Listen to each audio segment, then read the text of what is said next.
Hello, welcome to a series of conversations. I have with me today the rather wonderful Rebecca Amin. Hello, Rebecca. Hi, thanks for having me. So, Becky Amin is a career coach. Now, as I've said on countless occasions, I absolutely hate being called a coach because people know exactly what it is. And I suspect that you have found the same with being a career coach, that people automatically assume that you do something specific. So what is it they assume and what do you do really? Yeah, so people assume, well, one of two things. So sometimes they assume that it's all very practical, that it's about, helping someone do the CV, work out how to search for jobs and do interview practice. I can do that, but that's not what I actually do the most. Or they assume that it's going to be all very fluffy and dream big and you can be anything you want to be and there's no reality kind of grounding to it. And that, of course, can put some people off, understandably. So they kind of assume it's very practical or very airy-fairy, but actually what I do is really quite in the middle of that. So what I do, I think was the other part of your question. That's right. So I help mainly mums, but not exclusively, mainly mums who have returned to work after maternity leave or a career break, but have got back and they've decided this just doesn't feel right. I'm not happy, but what on earth could I possibly do instead? And I work with those individuals to figure that out. So work out what will make them happy, what career path could and will be the right path for them. And then we get an action plan to help to make that happen and move things forward. So I know it was a very long time ago that I went back to work after having children, because my oldest will be 24 next week. Next week. What happened? How did that happen? Anyway, what I remember was feeling like I had to stick at the job because whilst my husband was the main breadwinner because I was working part-time, that my income put the icing on the cake of our family. So it paid for the nice things. And I felt utterly obliged to continue. Totally. And I think that's so obliged, trapped. So obliged, trapped. Like you've got to do it. That's how I felt because I was who would be my client not many years ago. But yeah, it's that feeling of, well, I've kind of put myself back in this position now. I've gone back to work. We're getting the salary through the door. So how can we possibly cope without it? So it's that, and quite a few clients have said to me, and I remember thinking this myself, of if only I hadn't gone back to work, then whatever I did would be a bonus. But now I've gone back to work, so I'm sort of stuck in it. What else? Yeah. Well, especially when you've gone back to a professional career. Yeah. And it's, I thought, like you said, all the nice things. So, the kids' swimming lessons or the holiday or the nice stuff that you've become very accustomed to that you don't really want to give up. Well, but you feel like you're depriving your kids if you give it up. Yeah, they won't be able to swim if I quit my job. They won't around when they're 14 years old, and that will be my fault because I couldn't stick at a job that I used to love. Exactly, and it's that as well. I used to love this, so why don't I love it anymore? And again, that's what we sort of unpick and figure out as well. I think there's something to do with the massive change of priorities. That happens at the end of labour, basically.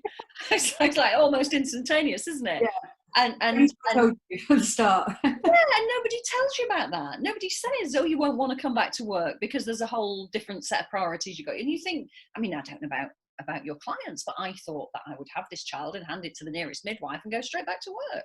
I didn't think it would be so, well, challenging. Yeah. And I think it's that, so for nearly all of my clients, and I would include myself in this as well, as I said, when I went back to work, that you have this expectation that you're going to go back, everything's going to still feel the same, you're going to just crack on, like you'll be fine, they'll be fine. And then when that doesn't happen, you're kind of left feeling a bit like, well, what's wrong with me? Like, I used to really like it here. So but wanting to work, it's it's very common that all of my clients are saying, I do want to work, I want to have a career, I don't want to just quit my job and not work. And again, for many, it's staying at home would probably be the worst possible thing they could do for themselves.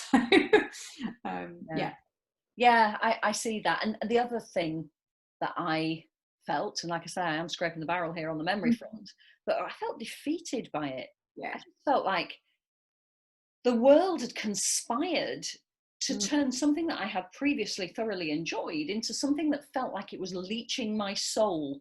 I hated it in the end.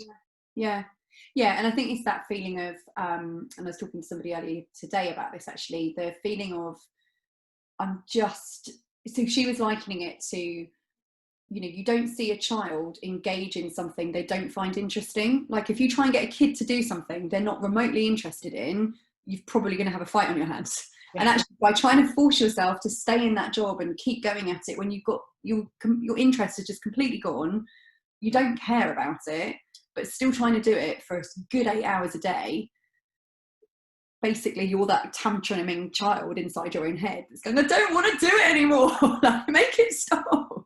And you're also on a path to mental ill health.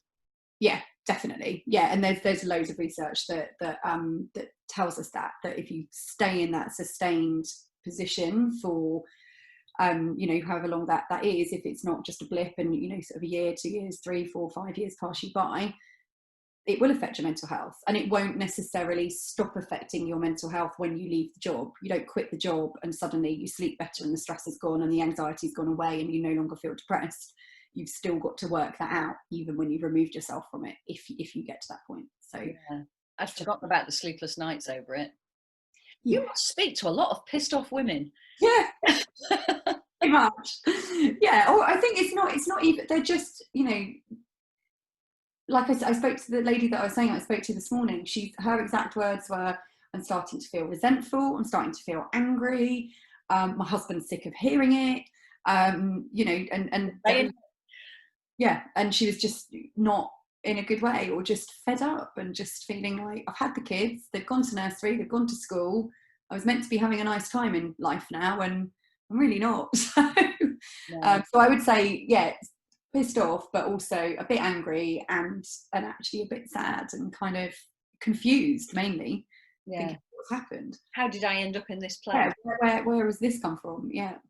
Okay, so if I am that woman, but here I am, resentful, angry, fed up, not sleeping, feeling an angry face, but feeling trapped by circumstances, worse, trapped by a prison I've built for myself. That's quite a biggie. So what happens then? So they talk to you, and you clearly you get them, you get me. Here I am being your client, and you understand how I'm feeling. I can't see a way out of this now. I know, because I'm a coach, that part of kind of exploring what happens next is about having something outside your own head, because you can go round and round and round and round in circles. And I'm doing a lot of talking here, I don't normally, but what I did was I started making lists of our outgoings. What could I cut? What could I reduce so that I didn't have to work? And I could never make the cuts equal what I was earning, and so I stayed. So here I am, fed up. I can't cut enough out of our outgoings to justify giving up work. I'm fed up beyond belief. I can't see a way out. How can you help me? How does that work? So I tend to work on it's a program of coaching. Normally the core program is 7 hours. And we look at, so I sort of have always likened it to, if you're there going, how can I do it? How can I do it? How can I cut money? Or what job can I do instead? As you rightly say, you're trying to find the answer. It's not in your head. So, and also trying to find an answer when you don't truly understand why you feel the way you do, what will make you stop feeling that way, what options are really open to you, what really does matter. So all these things that you think really matter and you can't live without. I'm not in the habit of saying to people, everyone's got to give the swimming lessons and the karate and the whatever up, you can't have that life anymore. But there will be things that aren't as critical as you might think they are. But if you're running around just trying to find the answer, I always liken it to, it's like trying to put a roof on a house but not building the walls first. So if you don't understand what's going to make you happy, what skills you like and want to use, what are your values at work, what's going to give you job satisfaction, and you don't really understand your options and have explored them properly. Because also what most people do, they'll go, oh, I could go and be a consultant somewhere. No, I can't do that because it's not stable enough. Or I could just give it all up and work locally. No, I can't do that because I won't earn enough money. So you're sort of filtering stuff out before you've even explored it. So that sort of 7 hours of coaching is really about understanding everything about yourself you need to know in a career context, understanding what you and your family and your life need and what you want that to look like, then considering a multitude of different options and not ruling them out, and actually going and exploring them, and then deciding on something that feels viable, that feels like you'd enjoy, and that feels like you are in some way already qualified, or at least interested enough to become qualified in to do. And for some people it isn't a massive difference. Some people shift to the same type of job just in a different industry. Some people do decide to put some money into it and retrain as something, but work at the same time as they're doing that. So the outcome is always different, but it's more about working that foundational stuff out first, broadening your horizons a bit more, and then exploring stuff before making a decision, and before ruling stuff out is the sort of key thing. And that's what we work on together. Yeah. So you're saying the outcome's different for everyone, but I suspect it isn't. I suspect the outcome is utter relief. Oh yeah, yeah. So the outcome, I always would say, is clarity on what will work, and what won't.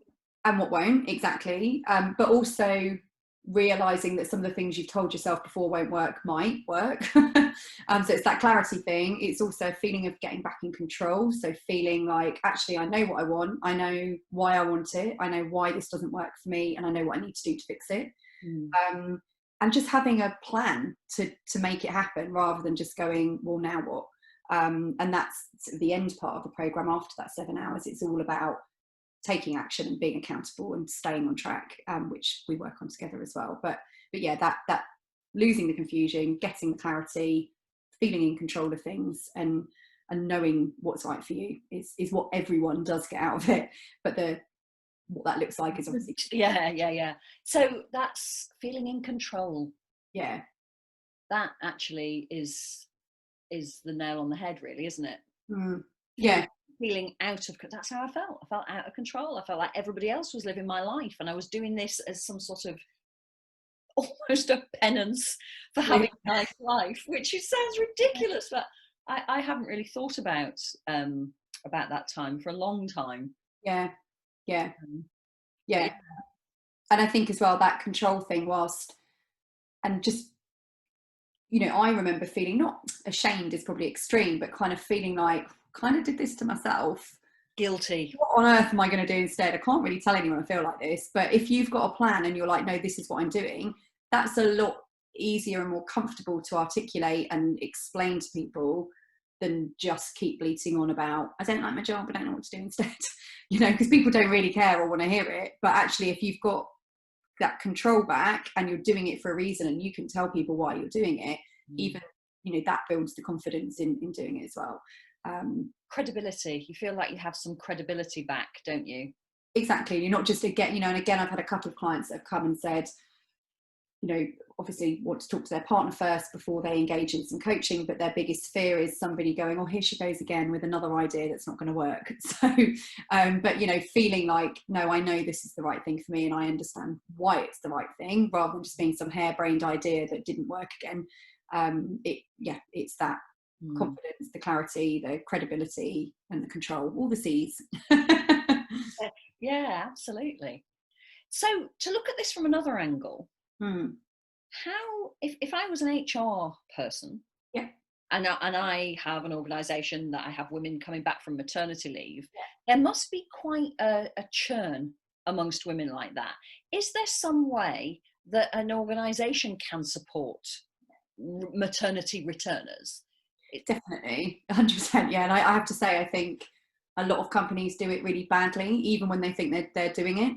And I've sort of started to work with some organisations on looking exactly this. And I think, whilst of course my coaching clients are people that are unhappy as a result of going back to work, and it's just, to me, a very big shame that they have to come to me, in all honesty, to get to that point where they're having to you know, find their way out in that way. But I think what companies need to be doing differently is managing from when someone shares that they're pregnant all the way back through to returning to work and beyond, so being a parent at work. Because I think even the companies that do it well, they might manage maternity leave very well, they might, you know, keep in touch, they might offer training, they might engage that new mum in, you know, being able to come in for social events if they want to, and sort of manage that engagement really well.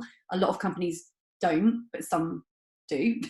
So that's the first thing that needs to be managed better. But it's actually more that return to work, because I think even when you're on maternity leave, what you think you want and what you think it will be like are often not right anyway. So, you know, I have worked with people that are on maternity leave, but I think actually getting back and realising what it means to work with having children is very different to what you think it could be like anyway. But what often happens is companies get you back through the door. You, if you're lucky, might have a week or so of a few meetings having been arranged to meet some new people and hear about a few changes. And then that's kind of it. You might have been lucky enough to ask for flexible working and have got some. But other than that, it's kind of like, well, you're back. There's nothing, you know, but that parental support, so that understanding of the need for flexibility, the understanding that, you know, you don't necessarily, maybe every team event doesn't have to be in the pub on a Thursday night that the mums or the parents can't go to. You know, maybe there's times when you need a bit more flexibility, but only for the 6 weeks in the summer, not for the whole of the year. You know, so I think it's more about, and actually as your children get older, they're going to need different things from you. So it's, to me, it's not even just maternity, it's return and parenthood at work that needs more focus, rather than just be nice to people when they're off, which is nice, but nice, but not enough. I remember when I was teaching, when Honor was born. So I had a 5-year-old and a new, well, she was 6 months when I went back to teaching. And I had, my husband used to work away Monday to Friday. My ex-husband used to work away Monday to Friday. And so I had this military style campaign that involved me rolling out of bed at sort of 6:30 in the morning, having organised nappy bags and snacks and all of that stuff the night before. I used to drop Honor, age 6 months, off with the childminder who worked at the nursery that Honor attended. So she would then take Honor to nursery. And I went to drop Verity at a friend's house who then took her to school. Then I went to work for a 8:30 meeting every morning. And then as the bell went at 3:30, I had to be out of there with the kids to get to school to pick Verity and a mate up, because my deal was the return, to drop them home, to then race to the nursery, which shut at 5:30 in those days, to pick Honor up, to get home, to feed them, bath them, get them to bed. And they probably wake up in the night as well, because one of them had a nightmare. I had to start marking at 9 o'clock at night and planning lessons. So I would get to bed maybe 1 or 2 o'clock in the morning. And I did it for a term, and nearly bloody killed me, of course. But the bit that finished me off was Honor was ill, and the nursery wouldn't let me bring her to nursery. There was nothing wrong with me, but she was unwell. David was away, and I had to ring work and say, so Monday, Tuesday, she was sick. Took her back in Wednesday. When I picked her up Wednesday evening, they said, she's not better, you can't bring her in tomorrow. And I had to ring my line manager and say, I can't bring her in. And the feeling that I got was that I wasn't pulling my weight. Yeah. And I was like, of course, you know, with teaching, somebody else has got to stand in front of your class. You can't, and I quit. Yeah, yeah. And I think there's so many, you know, I hear there's normally a sort of final nail story that, or even if it wasn't the final nail, it's the one that sticks in your head. So for me, I had an appraisal which went fine. I didn't like my job anymore, but I was doing it because I'm not the kind of person that's just not going to do a good job. But I was kind of sat there going through the motions, I guess, knowing I didn't really want to be there, but the appraisal was fine. But one of the parting comments from my female mother, not my mother, but a female who is a mother, but very career driven, and, you know, it was very, very career driven, was, I think probably, you know, the only thing I would say is you probably just mention your children a bit less. And it's not like I sat there all day going on about my kids, but the reality was I'd had 2 kids that had been not seriously ill, but both regularly poorly with nursery bugs, as you say, and various things, and ultimately both had to have their tonsils out, adenoids out, and grommets in, both of them within 6 weeks of each other. One of them was only 18 months, and it wasn't very nice. And it was just like, well, I had to keep phoning in. Yeah, and I couldn't come into the office because they were sick all the time. So I had to mention it because I felt like I had to explain where I'd been, and I had to explain why I was taking another week off work because one of them was having surgery again. And it was just like, maybe just don't mention your kids quite so much. It's like, so I have to pretend I don't have children, that I'm just not. Sod off. Yeah. So there's always a story of the thing that, but I think companies are better with flexibility now, kind of had to be because of coronavirus, and hopefully that will continue. But I do just think it's that return and that parental bit, but also, when you get back, just being understanding of the fact, particularly in those early days, kids pick up loads of bugs when they first go to nursery, and if just the nursery won't take them, like you say, well, you're probably just gonna have to work from home that day, and that's got to be okay. But a lot of companies aren't. I remember one of the deputy heads saying to me, "You leave at a remarkable pace when the bell goes at 3:30." Yeah. And I said, and I was like, Jesus. If I had time to shout at you, but I'm gonna go get my kids. So. Yeah. If you had any idea of this, and it was a military campaign, and that kept me up until 1 o'clock in the morning. I was running out of there at 3:30. Because you've got another 6 hours of. Yeah, absolutely. I also, and I know this is kind of slightly digressing, but one of my close friends had a boss who didn't like the fact she had children. Woman again, no children, very career orientated. And she said to my medical rep boss, I need your expenses in my post box tomorrow morning. She lived the opposite side of the county, like several hours drive away. And my friend said, well, I can't get them to you tomorrow. I can get them to you for the day after, but it's too late now for me to get them. And she said, well, you finish work at 3. You can do. She said, yes, but when I finish work at 3, I've got to pick my 2 preschool children up. And then I have to do mum until 8 o'clock when they go to bed, at which point I can sit down and do my expenses. Yeah. This is in the days before email and stuff. And she said, the last post in my village goes at 7. And her boss said, you've got £2,000 worth of expenses to get to me by tomorrow morning. If you don't, I'll take it out your salary. And so my friend put her children to bed at 8 o'clock, did her expenses, got in the car, drove to the other side of Devon, from North Devon to the south coast, put this through her boss's letterbox, got back in the car, drove home to get her kids up to take them back to school again. It's insane, isn't it? Yeah.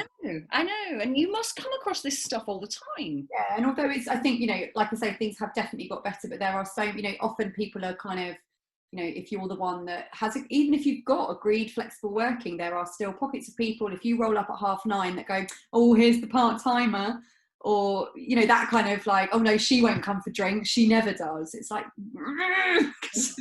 I'd love to drink a bottle of wine, however, I can't. But yes, I think there's a lot of, it's just the culture of, but I think there is like I say, a lot of improvement, but it's more, the things that I do hear about that return bit are, I didn't really get re-embedded in, I didn't get re-inducted, I didn't get anybody resetting my objectives or telling me what they expected of me in the first 6 months of being back. Nobody has kind of bothered to check in and see how I'm doing. It's that kind of, particularly if you come back mid-year, you probably quite often don't even get an objective set for you. So you just sort of faff about trying to figure it all out for yourself, and then realise you're focused on all the wrong things for the last 6 months, and then just feel completely like, well, what was the point of that then?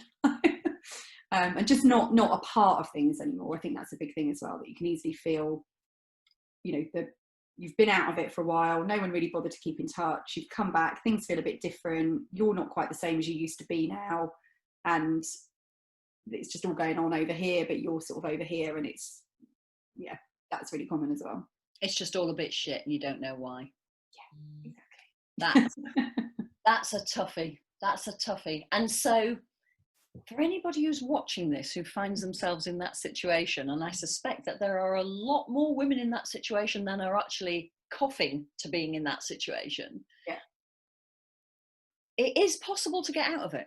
That's what you do. You help people in that absolutely fed up to death situation feel happy again. Basically, yeah. And I talk a lot about career happiness rather than, because a lot of people are like, oh, you need to find your passion, your purpose, which great if you've got one, but some people haven't got a passion. Some people just want to be happy in their job and then also have a happy family life, and that's okay. So I think, and again, that can put people off when they're like, oh, well, I just don't have a passion, so there's nothing else I can do. You can be happy in a different organization or doing a slightly different job, or just tweaking some things, or having a complete change. But it's working out what will make you happy now you're who you are, not who you were before you had kids, and working your life out and your career out around that, really. And do you find that partners have a lot of input into it, or is it something that your clients work out on their own and then share? It's a bit mixed. I'd say it's kind of on their own and share, but that said, obviously, depending on, there's an investment in terms of money. I don't coach for free. So, there's very often I need to speak to my partner about this element. I think, so they're often quite invested at the beginning in understanding what you're going to get for your money. I don't think it depends on the situation. Some will say, oh, I've talked this through with my partner and he sort of shared X, Y, and Z that he's noticed, or blah, blah, blah. Some are very, it's my job, it's my career, I just need to do it on my own. But I think where it works really well is where the client isn't trying to find something that they can then get the okay from somebody else and kind of go, is this okay if I do this? But find that thing that will fit with the way that they want their life to be. And sometimes there are conversations that need to be had of, well, actually, the job that I would really like to do requires me to work 4 days, not 3. So, hubby, you need to help me out a bit with that pickup on a Thursday, because I'm not going to be here to do it. And maybe that's part of what needs to change as well. But so I'd say it's quite mixed in terms of engagement. But I know most of my clients will reflect back on some of the conversations we've had with a partner and come to the next session going, oh, I spoke about this and they thought X. And it's obviously a supportive partner is what you need to help make that career change. That's what I'm hearing is we go into motherhood actually pretty blinkered. We think we know what it's all about, don't we? And then it turns out to be something completely different. It doesn't matter how many times somebody's told you it's something completely different, when we find that out for ourselves, and we change shape. So the jigsaw that was our lives, we don't fit into that picture anymore in this new shape.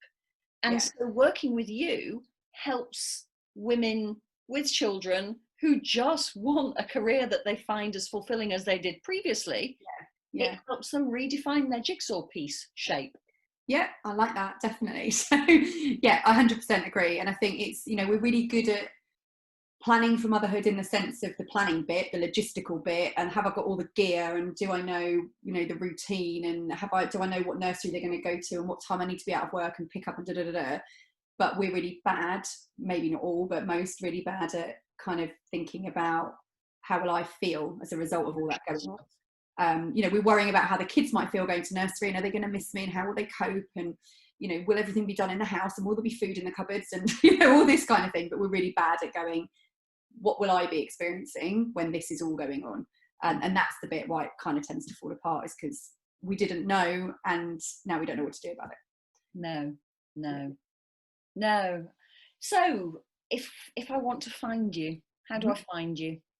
So you can find me on, I have a few, but I'm going to give you one main one. So I have a website, which is a good place to start, which is, I probably need to spell it, it's www.RebeccaAmincoaching.co.uk, which is RebeccaAmincoaching.co.uk. That's my website. It tells you a lot more about what I do, my packages, and there's a link to book into my diary there for a consultation call, which of course is free as well. Fantastic. And I know that you have a Facebook group. I do, and I have a Facebook group, and it is called Career Happy Mums. So if you look for that on Facebook, you can join. It's a free group, and I offer lots of sort of advice. I go live in there on a regular basis, and it's becoming a really supportive community as well between the members, not just from me. So I hear great things about it. Good. Thank you, Becky. We've been talking for half an hour. I did tell you it would go quickly. Yeah, I'm quite good at a chat, so. And so am I. Between us, that was never going to be difficult, was it? No. Thank you for your time. So it's Rebecca Amin coaching.co.uk. Yeah. The only bit in that you really need to spell is the Amin, which is AMIN. Yeah. The rest of it we can spell Rebecca, we can spell coaching.co.uk, or Career Happy Mums on Facebook. Exactly. Fantastic. Thank you so much for your time. No problem. Thank you.